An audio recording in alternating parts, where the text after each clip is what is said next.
Hi everyone.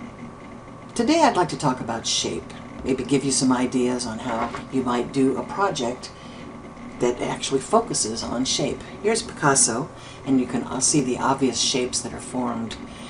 I've used Vermeer as a great example of an early Renaissance painter who uses shape in the floor, the angles, the perspective, the harpsichord in the background, the paintings. Georgia O'Keeffe with her triangular shapes, the bell tower, the roof line. Dali and the rectangular shapes of the doorway, the easel, even shapes in the background. Kandinsky, wonderful geometric shapes. And Cezanne in still lifes. Still lifes are always a great idea, by the way, for looking at shape and perspective and thinking in terms of 2- and 3-dimensional form. Paul Klee with geometric shapes, dramatic shapes. Again, Matisse, another still life.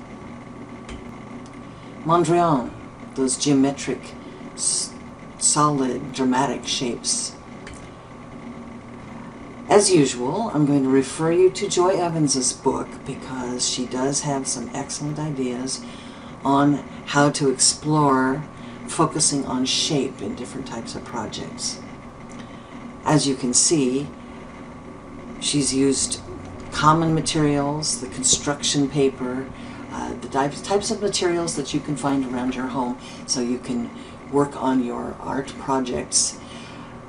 It's available at Google, so you can go to the shapes section and see what kinds of alternatives. I have to pop through these one by one, but you can see what kinds of alternatives she shows you for shape, and in particular, think in terms of children. How would you use these kinds of projects with children? In fact, you might want to use children. Do you have any? If you do, pull out that construction paper, that scissors, and let's see if we can't actually experiment with children on shape.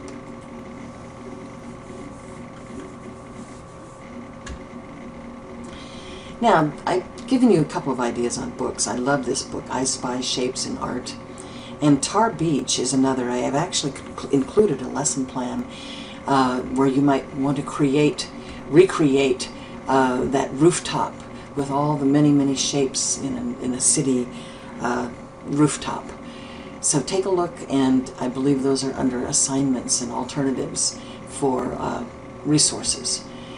Here's another example. This artist, or this actually comes from the Monart of my 3rd graders. The teacher in this class found a coloring book, and it was line drawings of famous artists.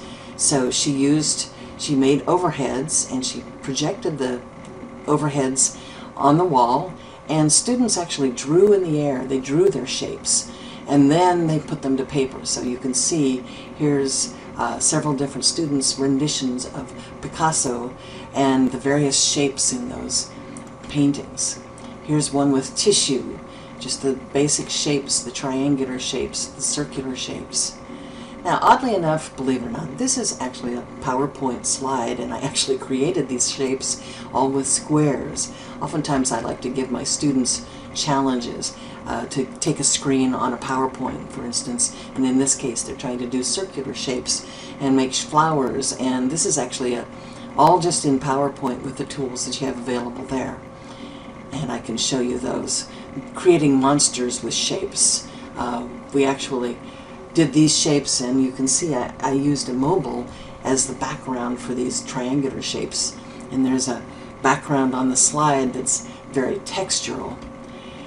This actually is right in PowerPoint designing 3-dimensional shapes, and you can see if you look carefully the rectangles are quite sporadic and not straight, not lined up, not perfect, but you get this essence of a city, and believe it or not, that background was clip art, and I inserted the clip art in the background along with various 3-dimensional shapes in PowerPoint.